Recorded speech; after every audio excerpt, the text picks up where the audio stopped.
Welcome to the Kung Fu Mama Show. Today we have Lane Kennedy. She is a mindfulness expert leader, a calm coach teacher, and a transformative teacher. And she is also a Neuroscience Academy graduate. Hi, Lane. How are you today? Hi, Sarah. So good to be here. I am fantastic and excited. I'm so excited to speak with you. And I love your energy. All of a sudden, when I heard you say hello, I just felt this calmness, actually. It must be something with what you practice as well. That's what everyone says. That also is, you actually have your own podcast. So I do, yes. So you have a wonderful voice for that. Your podcast is called Recover Like a Mother. Is that right? Correct. Yeah. I love that name. Can you tell us what Recover Like a Mother means? So I live in long-term recovery. And what that means for me is that I don't drink or do drugs or eat Snickers bars. And I haven't done that since 1996. Wow. So it's deep recovery. But recovery is such a wide open space, and recovery can be, I talk to people about postpartum. I talk to people about infertility. I talk about cancer. There's recovery is defined by you, the mother. Mm-hmm. So if you want to say you are in recovery, then you are in recovery. But I so happen to be in recovery from drugs and alcohol, but I'm also in recovery from just modern day living. Modern day living is so chaotic.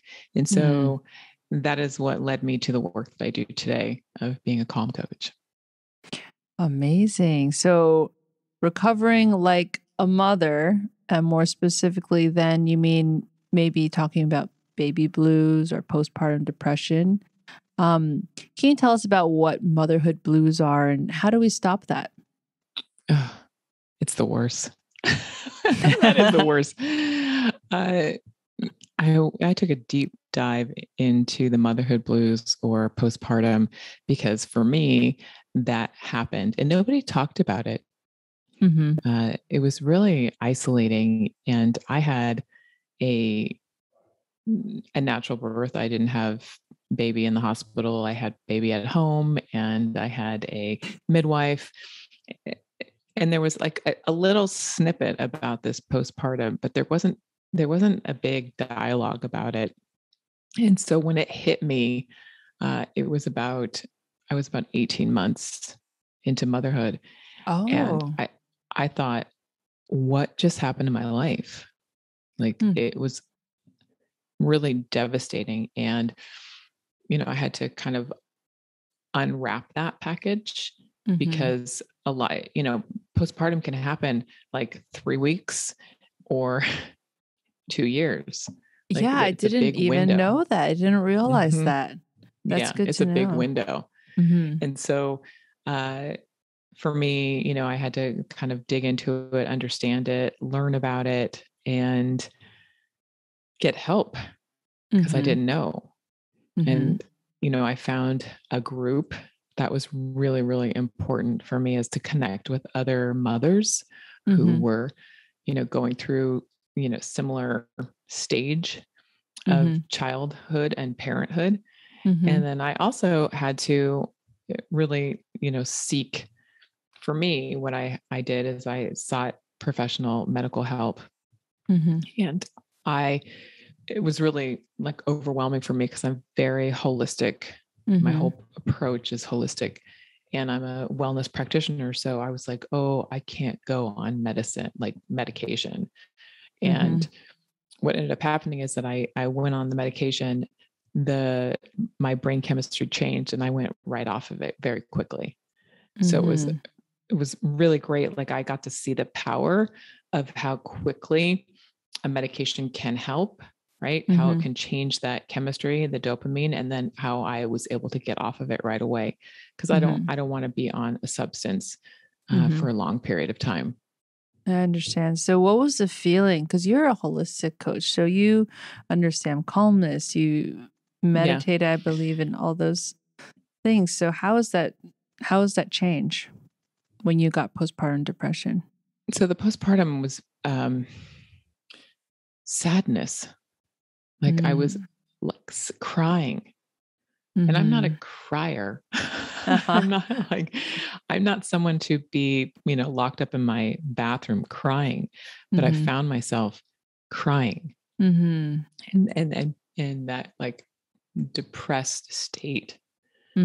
So it was very different for me to be living like that.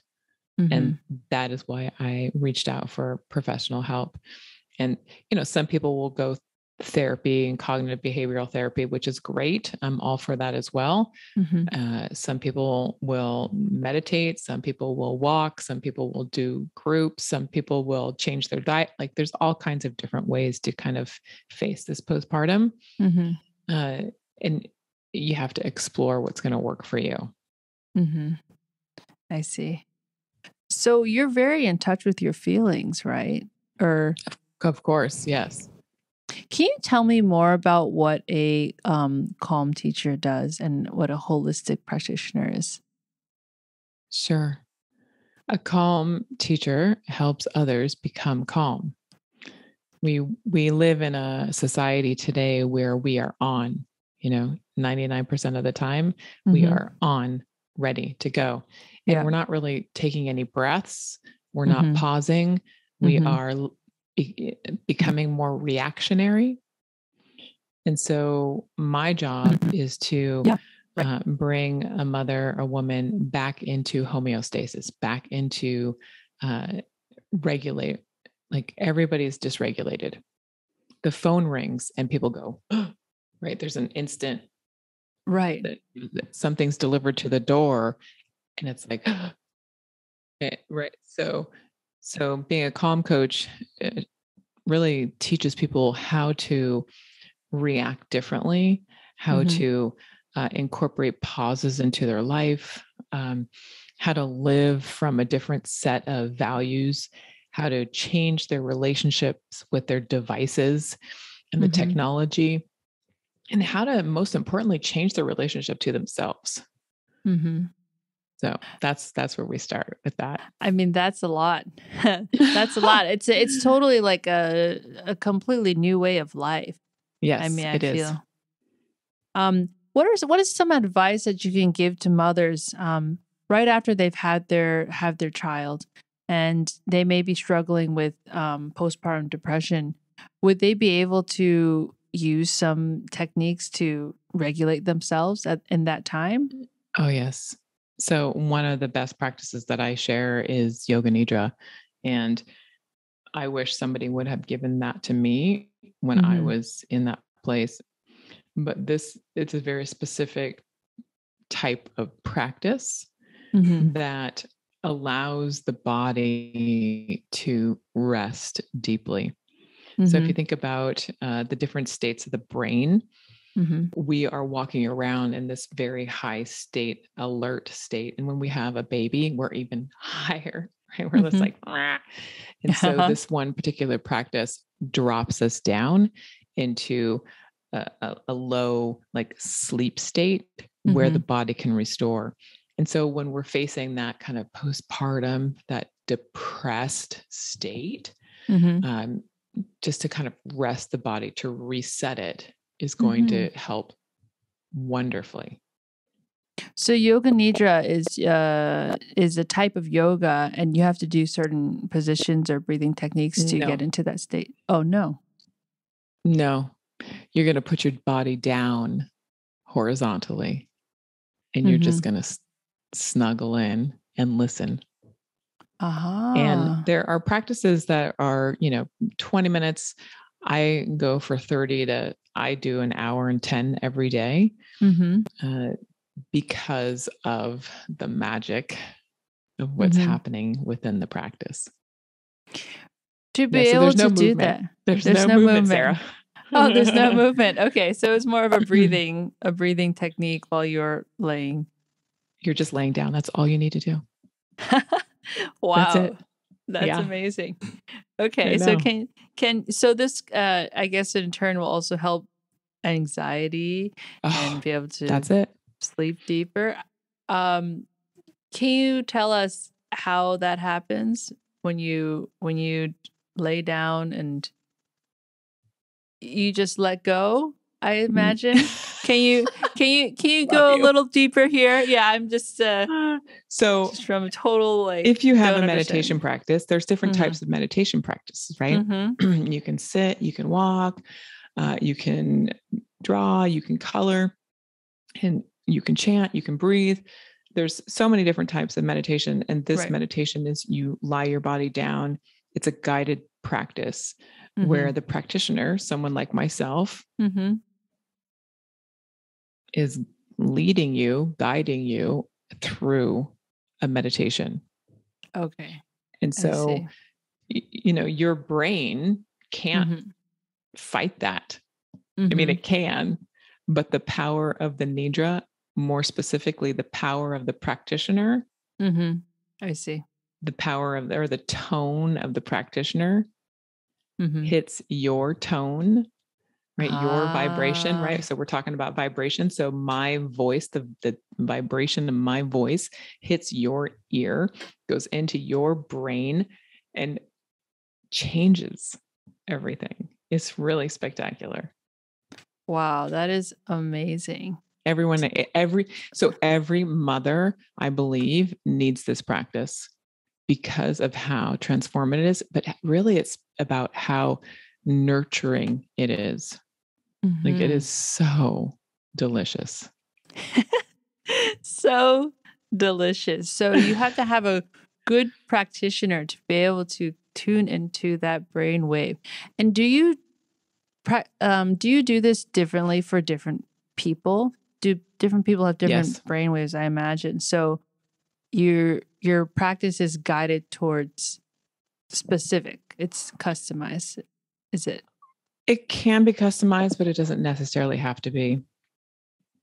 So if a woman comes to me, we'll have a session and we'll talk about what's going on with her, and I can create a nidra specific to her, right? But she can also just plug into a practitioner, a seasoned practitioner who knows what she's doing or he's doing, and get benefits as well. Okay. So like I have a teacher that I love. I have two teachers that I love that I don't have to go to any other teachers.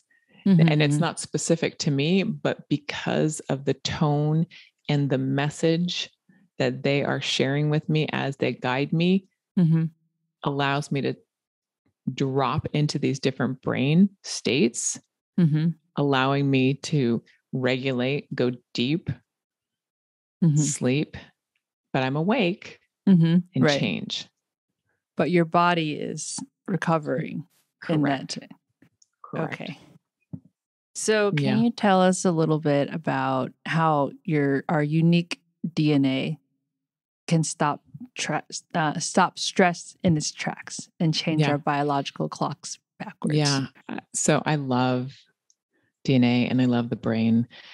And I got into the DNA when my son was born. So that was like 11 years ago. And people weren't really hip as they are now. Like people are starting to really look at DNA. And so I've been studying what this is. And our DNA is so unique. It is us wrapped, right? It is all us. And it doesn't lie. It's not going to lie. It's just, it is what it is.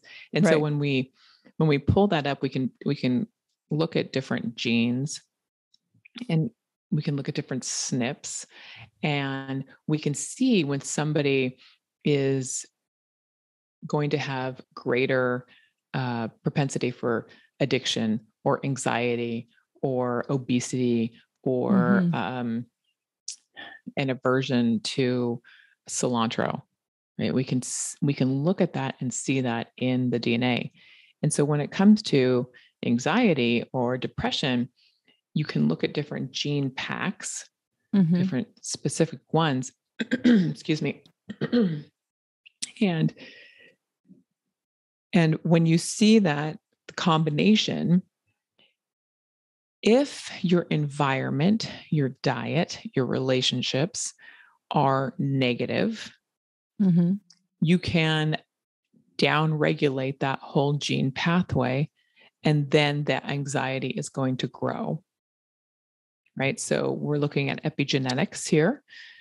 And if your environment's great, you're eating holistically and you're eating like you're doing everything right, and you're still anxiety, we can look at the DNA and we can start to tweak things like, oh, we actually need to increase essential fatty acids because that's going to change this gene, which will then change that gene and upregulate or support you more so you're not so anxious. Does that make sense?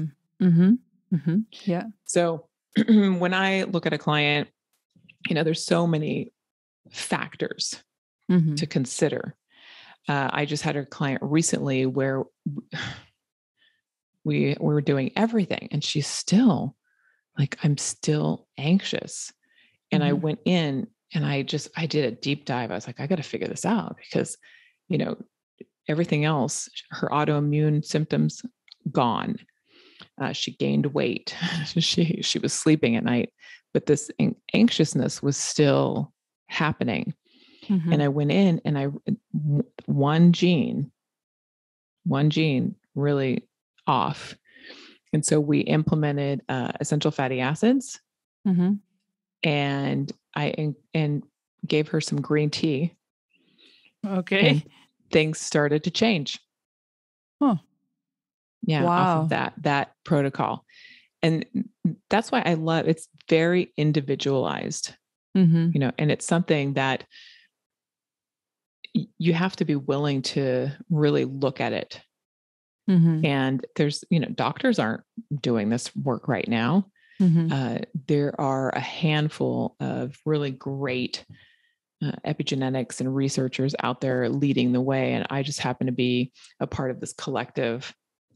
And we meet together and talk about things. And it's just really powerful to be able to help somebody looking at their DNA.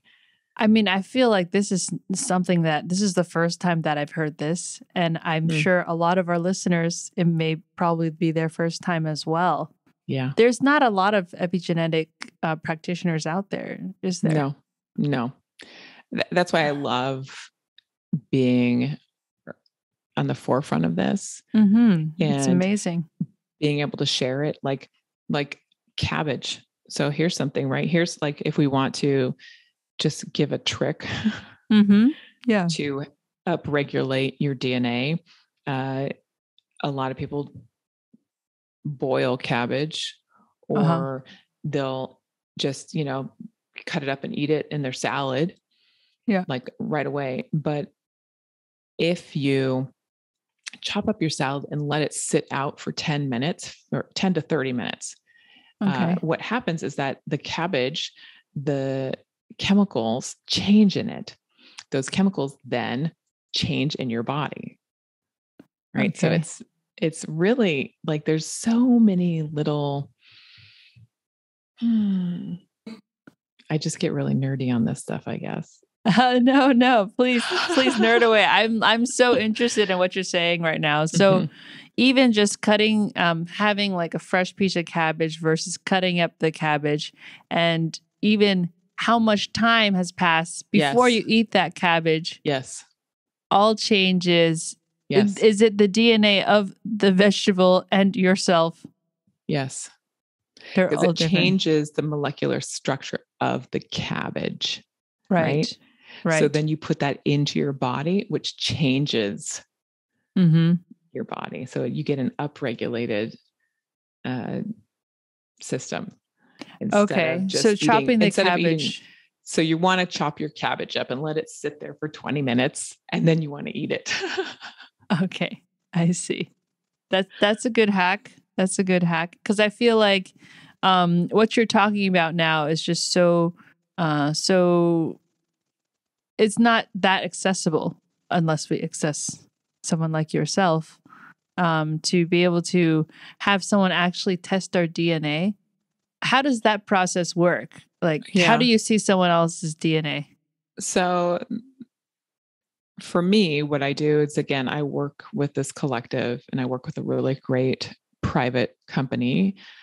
And I was very specific and I did a lot of research on the different DNA companies that were out there because I don't want people selling information. I don't want people going in and it's so private. Our DNA is unique to us. So I work with the company, and what they're able to do is take, 23andMe. Everybody knows about 23andMe. I think at least, maybe. I've heard of Circle DNA. I don't know if it's different here in Asia, what we see. So there's a really big company here, 23andMe, which was one of the first DNA companies here in the States. And they've grown and really exploded. And it was great because after them, all these other companies started opening up and exploring and creating platforms. And so basically what will happen is that most of my clients have a 23andMe report, and I take that information and I stick it into my program and then extract reports about their DNA. I see. Okay. I can also just take, your sample of saliva, right? Take your saliva and send it in, and voila, we get the report. Right. I see. And so people are taking their DNA reports to you, or you help them get their DNA test, and you're helping them assess maybe whether they're stressed because of their environment or just stressed because of their DNA, and what you can do to help them. Correct. So it's not so much about stress. It's like, do you have a propensity to be more anxious or depressed? Right? Is your dopamine receptor not going to be functioning? Right. Are you more likely to have cancer because of this gene? Are you like that? That's what we look at. And also, I noticed that you mentioned before how to change our biological clocks backwards. Is this anti-aging, or how? Can you talk more about this? Yeah. So this is where we can look at the DNA, and we can actually get an age now, which is crazy. A lot of people don't want to know that, but we can. There's a couple of companies out there that I've worked with that do that type of output information. And when you look at that information, it's information, right? It's just information. And what we can do is now say, okay, let's just take an example. Let's say that somebody's, has a diet of eating not the greatest, and they're not working out, and their mother had breast cancer, and she died young. And so we look at that information now, looking at her DNA, and say, okay, your life expectancy is 60, let's just say. But I know that we can upregulate your whole entire body right now by doing A, B, and C. Right. So let's change your diet. Let's put you on a holistic protocol, so to speak. So when we do that, we upregulate those genes, changing the life expectancy. Okay. Wow. Okay. So can you tell our listeners out there, what are some holistic foods that we should be eating more of? It's so different for every person. Right. But broccoli is always a go-to. Okay. Broccoli sprouts, broccoli. Just get them into your body. Broccoli. I just told you about the cabbage. You're talking about foods, right? Just foods? Yeah, foods. Fish. Fish. Get fish into your body as much as possible. Do you recommend like fish oil tablets? I know that's popular as well. It just depends on where you live in the world and what the source is, right? A lot of essential fatties the sourcing is bad. So it's really knowing where you're getting that from. But it is if it's a good resource, then yes, I'm pro. Because sometimes you just can't be eating fish all day, right? You're just like, oh, that's too much. So let's go ahead and supplement. Exactly. Yeah. Okay. So, any chia. Chia. Oh yeah. Yeah. Like 2 tablespoons of chia a day. Just start with that. Okay. 2 Put it into your tablespoons. smoothie.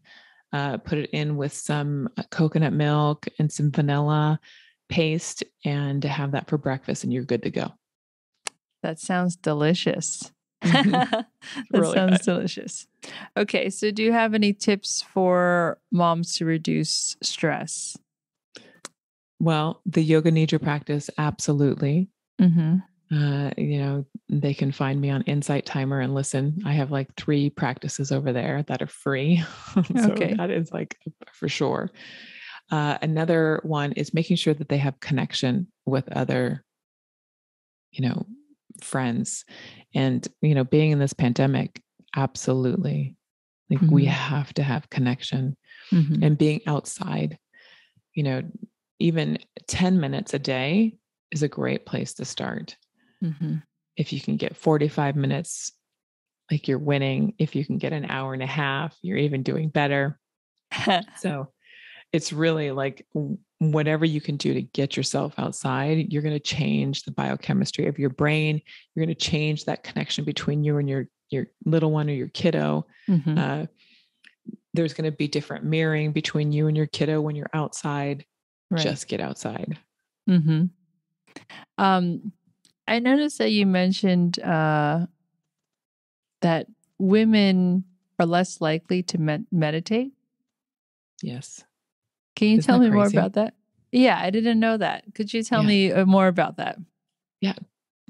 Well, let's think about our society.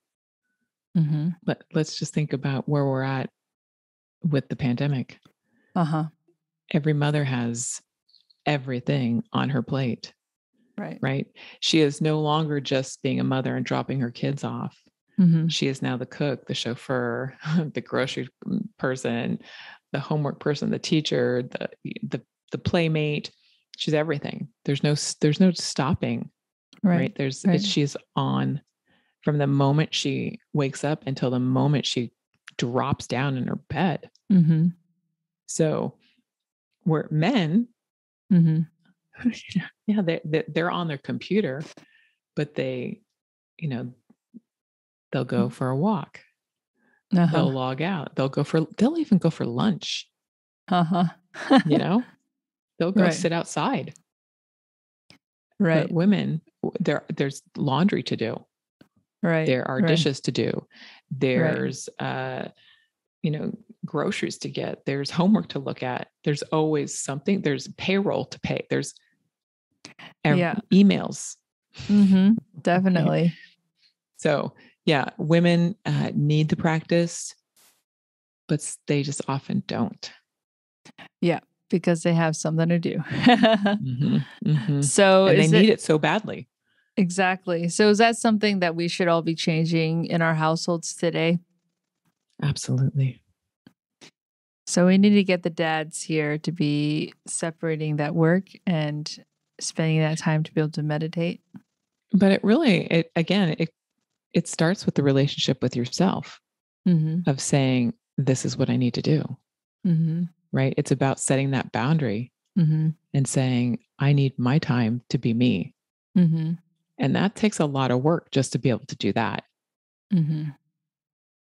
Just to be able to focus on ourselves rather than giving all and everything to our kids, our family. And it's not even self-care, right? This is like, it's a lifestyle.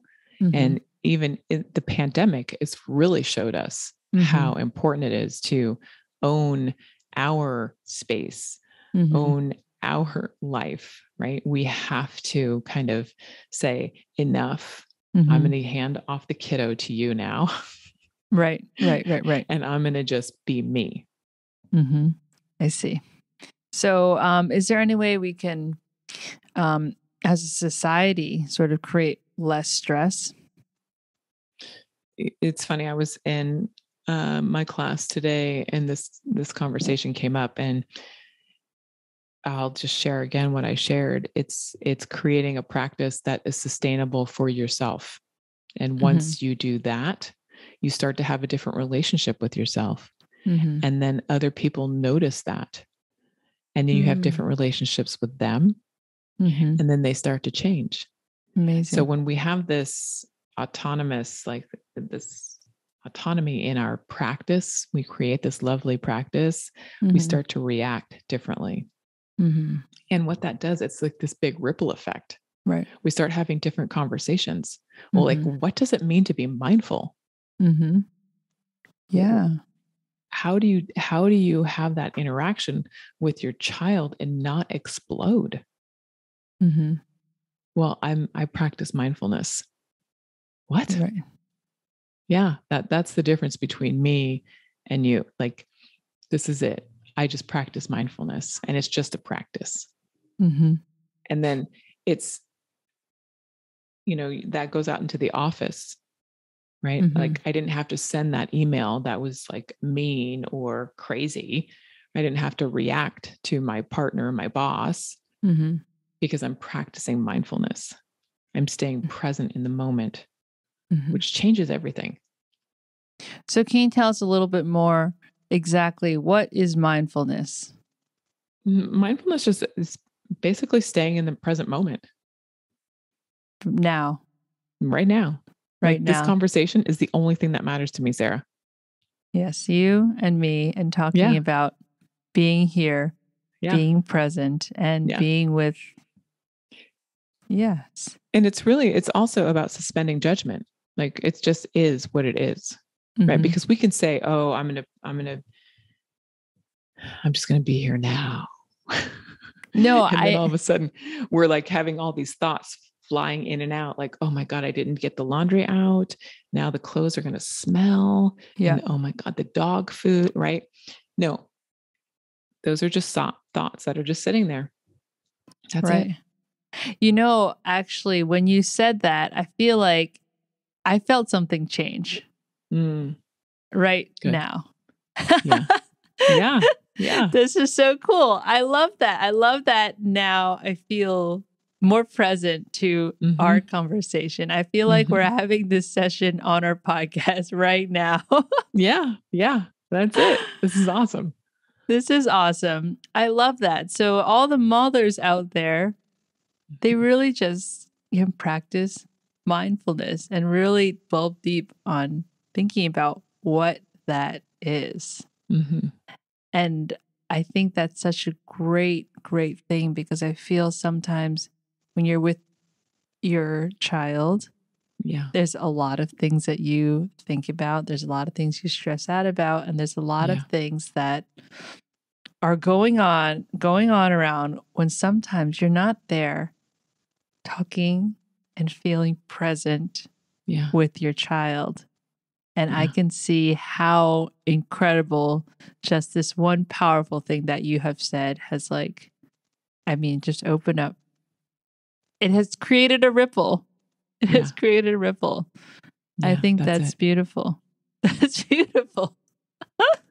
Yeah. And just think about that with every mother, right? Just think about if every mother practiced, how that change, that dynamic would change. Right. Just imagine that. The entire world would change. It would. Because we would change the relationship with our kiddos, right? And that would change our relationships with our partners, our friends, the barista, the coffee, like every relationship would change. You're totally right. It's incredible. You have such a powerful, powerful message. And you're such a powerful, calm person to talk to as well. I mean, I I'm just loving this vibe and this conversation.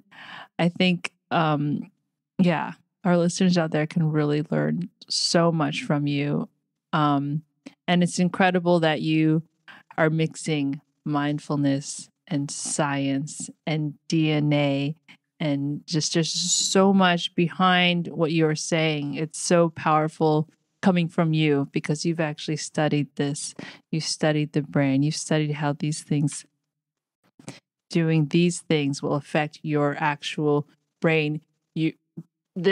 Everything like that we are DNA, and the things that you say are affecting everything. It's amazing. I'm so glad you understand that. So, thank you so much for all of do you have any words you want to say for our listeners? Be gentle, right? Motherhood is the most important job that we have on this planet. Yes. And we are so busy and bombarded, and just be gentle with yourself and accept when things are hard, and accept when somebody says, hey, can I help you? Right? Mm-hmm. A lot of times we're like, oh, no, I got it. But just accept that help and then ask for help. Yeah. Wonderful. Mm-hmm. Okay. Well, thank you so much for being on the show today. Where can our listeners find you? Sure. There's so much information out there. You can find more information out about me at lanekennedy.com and Recover Like a Mother. Recover Like a Mother. Amazing. Okay. And for our listeners out there, don't forget to subscribe to at Kung Fu Mama Show, Facebook, IG, and our YouTube at Starring Sarah Chang. Thank you so much, Lane. I love this conversation. You have definitely created a ripple today, and I am hoping that this conversation creates ripples all over the world. I just feel so calm and happy right now. So thank you so much for that. Thanks for having me, Sarah. We had such a meeting time. Thank you so much.